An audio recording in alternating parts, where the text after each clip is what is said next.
السلام عليكم ورحمة الله وبركاته، ازيكم يا حبايبي عاملين ايه؟ نبتدي الفيديو بتاعنا زي ما احنا متعودين. اللهم صل وسلم وبارك على سيدنا محمد وعلى آله وصحبه أجمعين. كل سنة وانتم طيبين. بدأنا في أول يوم من شهر ذي الحجة. كل سنة وانتم طيبين، ربنا يعود علينا وعليكم بخير إن شاء الله. النهاردة هنعمل مع بعض فطار حلو كده وبسيط. احنا عملنا معاكم قبل كده الفراخ المشوية على البرطمان، وعملناها في ورق الفويل، وعملناها في صينية عادية، وعملناها في صينية بطاطس. النهاردة هنعملها في كيس حراري. في كيس حراري، ايوه في كيس حراري، تبقى زي المشويه زي المشويه بره بالظبط، زي بتاعه المطاعم، وطعمها احلى كمان واوفر وجميل. احنا حبينا نطلب فرخه مشويه بره كده من المطعم، لانها عامله 370 جنيه. بسم الله الرحمن الرحيم، هنسمي الله كده. ومعانا الفرخه بتاعتنا متقطعه زي ما انت عايزه، عايزه تعمليها بوركين، عايزه تعمليها فرخه وصدر، المتاح عندك.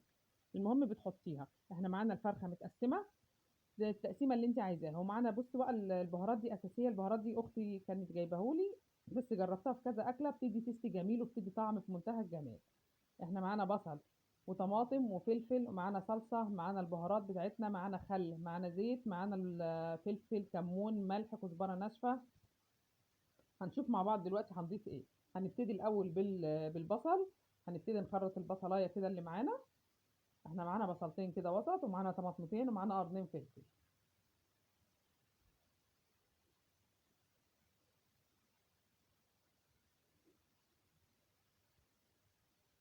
انتوا عاملين ايه في اللي معاه بقى؟ حد في ثانويه عامه عامل ايه؟ والبنات او الصبيان عاملين ايه في الامتحانات؟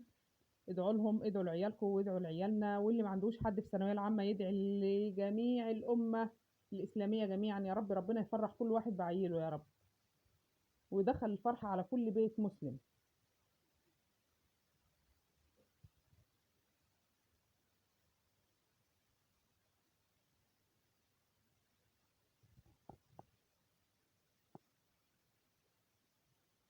يبقى احنا كده قطعنا بصلايه وطماطمايه وقرن فلفل، وحطينا الثوم بتاعنا اللي احنا دقينه.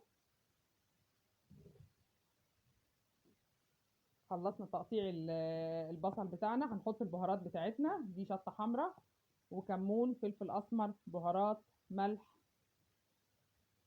والبهارات دي بتاعتنا فيها حبوب حبهان. بصوا، فيها حبوب حبهان. احنا هنسيبها بس يعني ايه، انا بوريكم ان انت بعد كده تخلي بالك وانت بتاكليها، لان الحبهان لما بيجي تحت ضرسك كده يعني بيبقى مش اي حد يستحمل اكله يعني.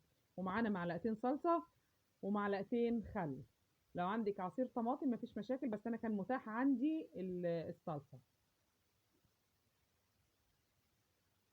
هنحط بقى الملح بتاعنا ونتبل التتبيله بتاعتنا كده، ونبتدي نشتغل مع بعضين.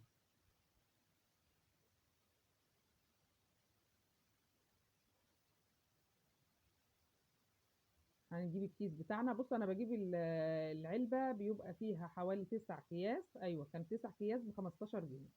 يعني الواحد في حدود جنيه وربع، 135. المهم هي العلبه بتتشرى على بعضيها.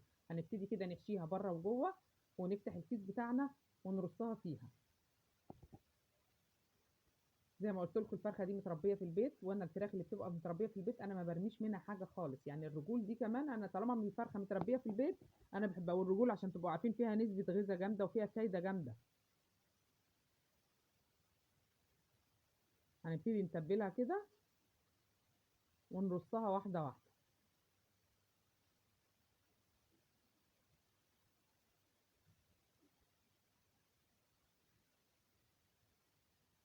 كده احنا خلصنا. هنجيب بقى الأكياس دي. انا لما بجيبها الأكياس الحراري دي بيبقى فيها الرباط بتاعها. بصوا حبايبي اهي، بنبتدي كده هنربطها ونقفلها كويس خالص. عايزه تحطي كيسه جوه كيسه بس ما تقلقيش، هي كيسه واحده وما تخافيش طالما محكمه معاكي يعني. هنسمي الله وهنبتدي بقى نطلع الهواء من الكيسه عشان ما تفرقعش معانا واحنا شغالين جوه. بصوا حبايبي بسم الله ما شاء الله. يعني انا الفرخه بصوا مقطعاها على كام حته. مش هحطها كلها في الكيس الحراري. انا هنسلق شويه عشان هنعمل عليهم ملوخيه. طبعا احنا مش هنعمل ملوخيه النهارده، مره تانية ان شاء الله. بس انا مش هوريكم طريقه الملوخيه النهارده. ادي الفرخه بتاعتنا احنا حطيناها. بتاخد ساعه بالظبط، ربع ساعه على نار عاليه خالص تحت، وبعد كده بنطلعها على الشبكه ونسيب النار عاليه عليها من تحت. وبعد كده بصي بقى، لو انت عايزه تديها وش، على فكره انا ممكن تاكليها كده عادي، طعمها كان جميل ولونها جميل. انا طلعتها وعطيتها وش كده. بصوا بسم الله ما شاء الله الجمال. بصوا الجمال.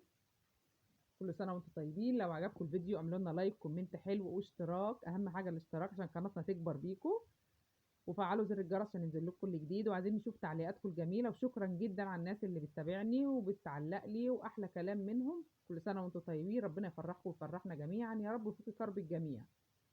بصوا الجمال. تعالوا افطروا معانا بقى يلا.